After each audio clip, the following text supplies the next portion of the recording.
What's going on, everybody, and welcome back to Comic Breakdown. In this video, we are jumping into Superman Lost, issue number 3. And so far, this story has been Clark Kent lost in space. After helping the Justice League save the world, Superman was shot across the universe. With the assistance of some advanced technology from an unnamed planet, Superman begins his voyage home, but he is soon to discover, even at fantastic rates of speed, Earth could still be several lifetimes away. But while he is out here in the vacuum of space, as he dances among the sea of stars, he is about to run into something that is very familiar to him, a mammal of Earth that is here to help save the day. So make sure you guys have subscribed to the channel, make sure that you like this video, and with that being said, let's dive into this breakdown. Alright gang, so as we dive into this issue, we are picking up with Lois Lane sitting at the computer. She has been doing a vigorous investigation, and she has taken a moment to take a break, to go do something else. But as she cleans out the closet, what she finds in there is a new suit. The white Superman suit that he had used to get back home. Now, if you guys have been keeping up with Superman, we saw that his time in Warworld, Lois Lane kinda likes to do some nighttime cosplaying with that suit. It looks like this white adventurous suit. This can also be added to the collection that they use for their extracurricular activities. But this is what picks us up with Superman out in space, somewhere in the galaxy. Being given this technology, it has some kind of artificial intelligence, a robotic system telling him good morning. This little interface, it is connected to his personal survival kit. If this interface is to be destroyed or damaged, the survival system will fail and go offline.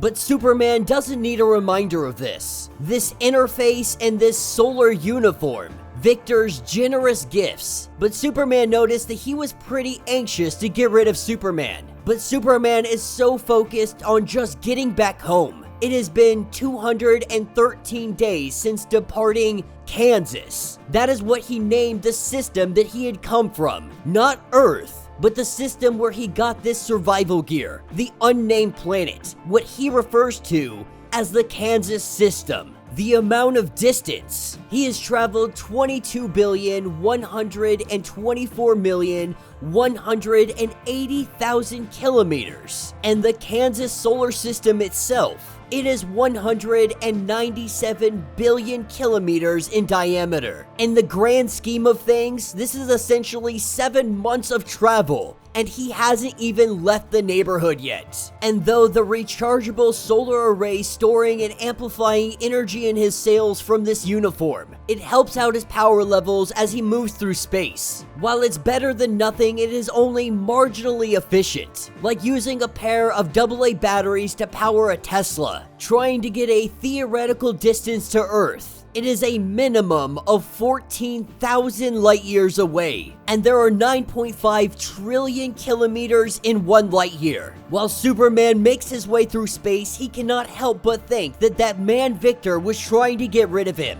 and he was so anxious to get home, he chose not to wonder why. Now he is thinking back, did he abandon those people? Asking Superman if he would like to return back to what he has called Kansas. This is when an unsuspected ally comes into play. This is where he is introduced to space dolphins. His system unable to analyze the species. It is unknown to them, but they are accelerating towards some kind of velocity. Now, Superman knows what these are because Lobo had mentioned them when he was in the league. Lobo had logged that they could swim at roughly post-light speed. And so Superman is hoping that he can tag along in their wake. And these space dolphins are empaths, which means they can feel, they can sense his intention. He doesn't need to speak to them. And so Superman, he jumps along with them. Grabbing one of their dorsal fins, he heads off into space with this pod of dolphins. And the way that Superman puts it, based on parameters that he has supplied, At his best speed, he's wondering how long it will take to move within optimal range to get to the nearest yellow star sufficient enough to restore his powers. His survival kit, his interface, tells him roughly 6 months, and so he's gonna take his chance with the dolphins. Traveling faster than light closes the distance to any number of star systems. This will help him in recharging his powers and the cells in this solar suit. And with the dolphins visiting Earth before, they know the way. They are clearly leading him somewhere. Maybe home, maybe not. Asking the system what is his current speed. He is currently moving at 10 times the speed of light. Theoretically, it would take him 1,388,975 years at present speed to be able to get to Earth. And this is exactly Superman's point. If it takes 14 centuries, it is not possible that they traveled to Earth on their own. Logic dictates that they must be traveling through a network of black holes, of transwarp corridors, or any other anomaly allowing them to wander between galaxies. If Hal Jordan were here, he would know exactly how to get back home in the quickest way possible. Getting in close to a yellow sun, the flight record being 42 billion kilometers that they have gone, with Superman back to full power. This is when the dolphins start going haywire. He's hearing telepathy inside of his head. He drops out of hyperspace. The dolphins have stopped him here. As he looks around, he begins to understand that this was no coincidence. The dolphins didn't just happen across him in the universe. They came looking for Superman. They sensed his presence. They came for help. With Superman seeing some other dolphins trapped in some kind of gas, some kind of defensive parameter, Superman begins to understand that this is like a Venus flytrap.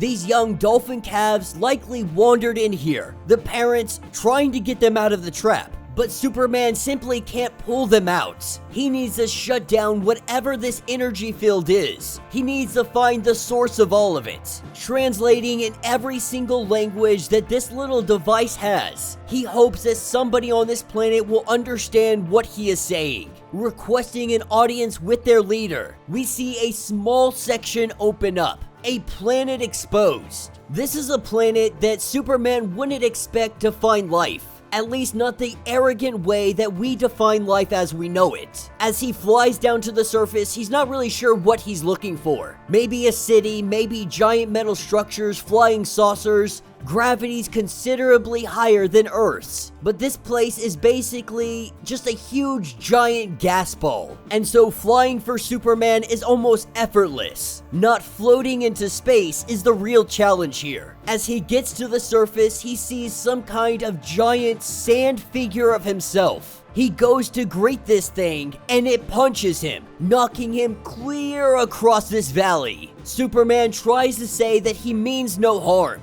but this giant sand monster of Superman calls him a liar, believing that he is an aggressive species, that it will lead to the death of their world, because the creatures that he was traveling with, those creatures are predators, ones that feed on the species of this Earth. This is when it finally clicks in Clark's head, that this species are microscopic organisms, that this isn't one creature, it is trillions, quadrillions, near the entire planet's population, pulling imagery from Superman's mind. They tell Superman that the creatures must be destroyed, but he says that he will defend them and he will defend the dolphins. And while they are in Superman's head, they know that he is not all rage, he is not all violence. He tells them that they can modify the defense shield to deter the dolphins without harming them. This seems to be a concept that they never even thought about. But there are other threats out there in the universe, ones that may be able to get through if they did that. But these microorganisms, they tell Superman that they will consider his offer. With this, the little dolphin calves have been freed. But he is seeing now that there are bigger invaders out there, that this planet was defending themselves against somebody that must have a star drive. That star drive could get him home. It's been almost a year. But as soon as these dolphins are free, they take off. They leave Superman behind, his survival rig getting caught in their wake. He goes chasing after it, going as fast as he can. His batteries are being drained, power reserves down to 20 and dropping, until they are inevitably exhausted, asking if he would like to return back to Kansas. The travel time back to that unknown planet is roughly 18 months. The interface asking what he would like to do. In a fit of anger, we see him crush that interface, and now he is out here in space all alone by himself with absolutely nothing. And that will be the end of this issue. So let me know what you guys think down in the comments. Superman Lost has quickly become a fan favorite story, and I am definitely one of those fans. I love a good story where you take a hero and you just throw them out into the nothingness of the universe.